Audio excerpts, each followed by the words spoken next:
ज्योत से ज्योत जलाते चलो, ज्योत से ज्योत जलाते चलो, प्रेम की गंगा बहाते चलो, प्रेम की। गोविंद में जो चला दूसरा साल ही होने वाला है। गोविंद को लेकर किस हालात से निषाद समाज गुजरा है, सब जात से अलग निषाद समाज के ऊपर जो कि ज़्यादा मार पड़ी है।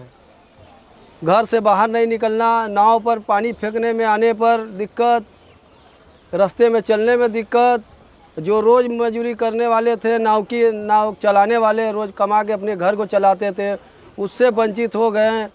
उनके घर में चूल्हा जरा नहीं जरा, इस चीज़ का ध्यान प्रशासक का है, जिलाधिकारी साहब का है कि अगर हम किसी को प्रतिबंधित कर रहे हैं तो हमारी जिम्मेदारी है। सरकार में हम जिला का मालिक है तो उनका रक्षा करना हमारा धर्म है। उस घर में खाना बना कि नहीं बना, लोग अपने बच्चों को दूध, बच्चों के लिए पैसा है कि नहीं है, पढ़ाई के लिए पैसा है कि नहीं है, इसका ध्यान सरकार का है। जब आप प्रतिबंध कर रहे हैं कि आपको नाव नहीं चलाना है, सारी जिम्मेदारी आपकी होती है। उत्तर प्रदेश के चुनावी दौर के नजदीक आने के साथ ही सरकार के प्रचार प्रसार का आगमन हो चुका है। इसी बीच जहां सरकारी तंत्र अपने काम में लीन है, यहां के लोगों की पीड़ाओं को उजागर करना अत्यंत आवश्यक हो जाता है। हम बात कर रहे हैं प्रधानमंत्री के संसदीय क्षेत्र वाराणसी के घाट किनारे रहने वाले माझी व निषाद समाज अर्थात नाविकों की। राज्य के 18 जिलों पर निषाद समाज 7% तक के वोट आधार के साथ एक अहम भूमिका निभाती है। हालांकि 2022 के चुनाव में निषाद पार्टी के संजय निषाद के मंत्री पद की खोज में भारतीय जनता पार्टी के साथ गठबंधन करने के बाद इस समाज का उनसे गुस्सा कहीं ना कहीं जायज है। दूसरी ओर यह भी देखा जा रहा है कि विकासशील इंसान पार्टी के 165 सीटों पर चुनाव लड़ने का सीधा प्रभाव भाजपा पर पड़े ना पड़े, निषाद पार्टी पर जरूर पड़ेगा। जी, मैं पप्पू साहनी, केदार घाट से नाव चलते हैं हमारे, तो यहीं के हम निवासी भी हैं। हम लोगों का नाव से ही रोज़गार है, केवल अन्य कोई रोज़गार नहीं है। केवल नाव से, नाव जब चलेगा तभी हम लोगों को 2 पैसा मिलेगा, और नहीं चलेगा तो नहीं मिलेगा। आप जानते हैं अच्छी तरह से कि कोविड को लेकर सबसे ज़्यादा प्रभावित है यात्री पर, और ये विश्व में है। और हम लोग यहाँ लगभग 1000 से 1200 नावें हैं जो यात्री पर चलती रहती हैं, जो नाविक मतलब कि यात्री पर टिके हुए हैं, 1000 से 12 नाव।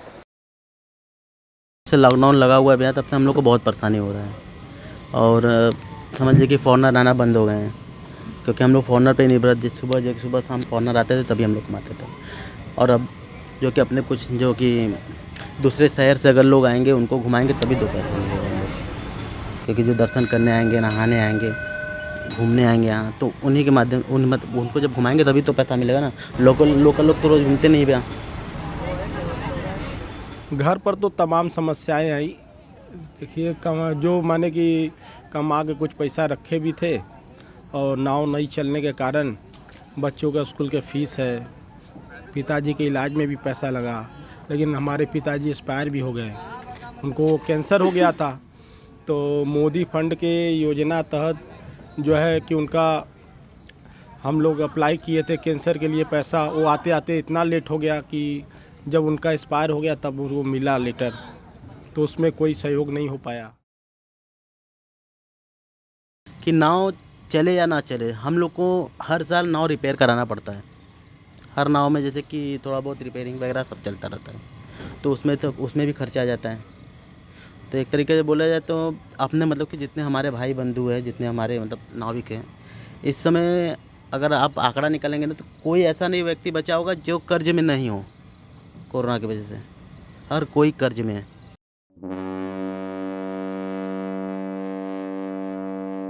यात्री तो कई प्रकार के आते हैं, लोअर यात्री, मिडिल क्लास, हाई प्रोफाइल।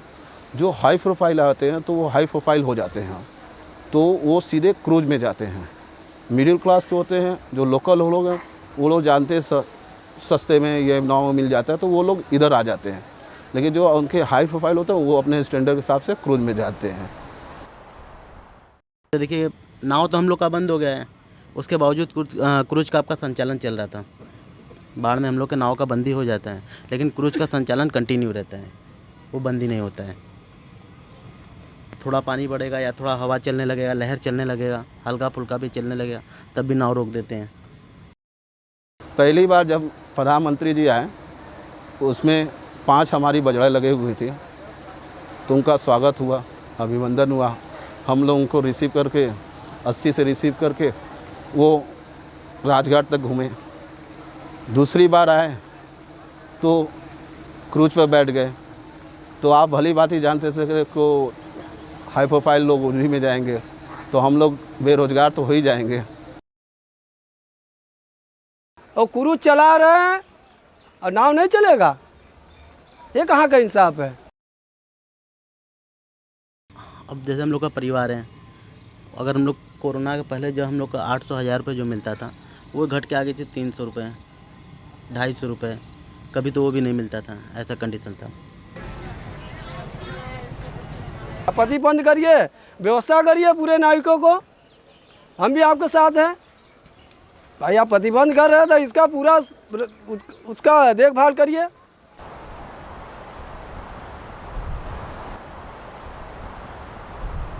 अगर यही स्थिति रहेगा तो छोड़ देंगे, कोई नहीं छोड़े हैं, लेकिन यही स्थिति रहेगा तो कंफर्म है कि छोड़ देंगे। भैया कई लोग तो नाव बेच भी दिए, और मतलब कई लोग क्या 1, 2, 3 लोग ये बेचे हैं, क्योंकि खरीदेगा भी कौन? जिसके पास पैसा रहेगा वो नहीं खरीद पाएगा। अब पैसा तो किसी के पास इस समय है नहीं ना भैया, समस्या है। तो आर्थिक स्थिति हम लोग की बहुत ख़राब है इस समय। गोताखोरी यानी डाइविंग के जरिए इस समाज के लोग लगातार जल पुलिस की, बाढ़ के वक्त सरकार की और देश विदेश से आए श्रद्धालुओं की मदद करते आए हैं। जब भी कोई व्यक्ति पानी में संघर्ष कर रहा होता है तो यही लोग अपनी जान को दांव पर लगाकर पानी में 30 से 40 फीट की गहराई तक जाकर लोगों को बचाने का काम करते हैं। इनका काम बाढ़ ग्रसित क्षेत्रों में भी होता है, लेकिन आज तक न सरकार की तरफ से जल पुलिस या सहायक के रूप में इनकी नियुक्ति हुई और ना ही इनके प्रयासों को मान्यता दी गई। इनका कहना है कि आज तक केवल वायदे किए गए और उसका कोई नतीजा नहीं निकला। बचपन से रहे हैं यहाँ, हम लोग जो सिक्के फेंके जाते हैं, सिक्के फेंके, तो हम लोग जितने 3 फीट गया, 4 फीट गया, तो उसको हम लोग खोजते खोजते धीरे धीरे गहराई से खोजते खोजते हम लोग को ट्रेनिंग हो जाता है, वो हम लोग गोताखोर हो जाते हैं। प्राचीन का मतलब ये खानदानी चीज़ होता है। करीब करीब सबको तैरना आता है, जितने हमारे मल्लाह भाई और केवट भाई जितने भी हैं माझी समाज के लोग, सबको तैरना गोताखोरी आता है। लेकिन कुछ हमारे समाज में ऐसे स्पेशल गोताखोर हैं जो बीच में भी गोता लगाते हैं बिना ऑक्सीजन के। कोई भी घटना होती है, कोई भी घटना होती है 80 से राजगढ़ या कहीं भी अन्य जगह पे, पोखरे हुए, तालाब हुए, कुएँ हुए, तो जो अपने समुदाय के लोग हैं, जो अच्छे गोताखोर हैं, वो लोग जाके निकालते हैं।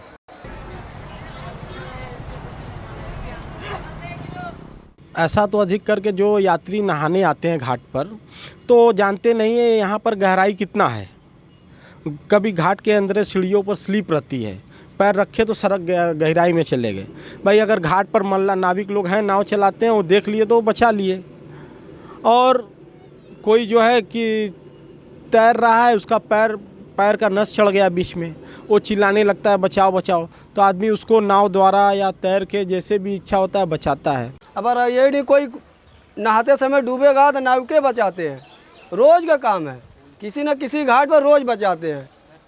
84 घाट है, अगर कोई नहा रहा है, पानी खींच लिया तो उसको नाविके बचाते हैं और दूसरा लोग नहीं बचाते हैं। जैसे जितने लोग यहाँ 6-7 लोग बैठे हुए हैं ना, सबके आप लाइफ का डेटा निकालेंगे तो किसी ने 10 लोगों को बचाया होगा, कोई 15 लोगों को बचाया होगा, मतलब रिकॉर्ड है इन लोगों के पास कि कोई आदमी अगर गंगा जी में डूब गिरा है, कुछ भी हो रहा है, तो उसे किसी भी कीमत पर बचाना है, भले ही अपना जान खतरे में डाल दे, उससे मतलब नहीं है, उसका रिस्क नहीं लेते ये लोग। लेकिन उस चीज़ को कभी ना पब्लिक कंसिडर करती है, घाट के बाहर जो लोग रहते हैं, और ना ही कभी सरकार या मीडिया उस चीज़ को कंसिडर करती है। लेकिन ये समाज अपने जान पर खेल के जाता है, उस आदमी को जान बचाता है, उस जान बचा कर फिर उसका अपना सुरक्षित उसको स्थान पर ले जाता है, उसके मेडिकल भी कराता है ले जाके। डीएम महोदय से और कमिश्नर महोदय से या नगर आयुक्त से भी बातचीत की कि भाई हमारे समाज को बुलाया जाता है, कब कोई डूब जाता है उसको निकालने के लिए, या कोई कुआं में डूब गया या पोखरा में डूब गया या नदी में डूब गया तो उसको निकालने के लिए बुलाया जाता है। और उनको भी जान माल का खतरा होता है, तो उनके लिए कुछ आप सोचते नहीं हैं। कम से कम हमारे समाज के कुछ लोगों को नौकरी दे दीजिए गोताखोरी में। प्रशासन की तरफ से कोई मदद निषाद समाज गोताखोर के ऊपर अभी आज तक नहीं हुआ। आश्वासन दिया जाता है कि आप अपना नाम दे दीजिए, नौकरी के लिए आपको हम जो हो कि निक देते हैं, यहाँ से निक देंगे, वहाँ जाएगा, वहाँ से आपका नौकरी हो जाएगा। ये 30 साल से चल रहा है, अभी एक भी गोताखोर में निषाद समाज को गोताखोरी के नाम पर नहीं रखा गया। हम लोगों को सम्मान करना चाहिए जो ऐसे लोग हैं समाज में। नाव का सहयोग होता है, नाव चाहिए, नाव सहयोग कर देते हैं। गोता लगाने का ड्यूटी देना, गोता लगाने का ड्यूटी कर देते हैं। किसी इमरजेंसी में जाना होता है, इमरजेंसी में नाव हम लोग लगा देते हैं। अभी फ़ोन आ जाएगा कि नाव लगाना है, कोई अधिकारी आ रहे हैं, कोई मंत्री आ रहे हैं, तो वहाँ हम लोग नाव लगा के खड़ा हो जाएंगे। लेकिन हम लोग के बारे में कोई खड़ा नहीं है। अभी नाव बंद है हम लोगों का, पूरे गोविंद में पूरे वाहन चली है, लेकिन ये नाव के बारे में कोई अभी प्रशासन नहीं सोचा है कि नाव भी बहा है, इसको भी चलेगा। उनके परिवार में 2 साल से लोग कैसे जी रहे, कैसे खा रहे हैं, पी रहे हैं, सरकार को समझना चाहिए इस चीज़ पर ना। राह में आए जो दीन दुखी, राह में आए जो दीन दुखी, सबको गले से लगाते चलो, प्रेम की गंगा बहाते चलो, प्रेम की गंगा बहाते चलो।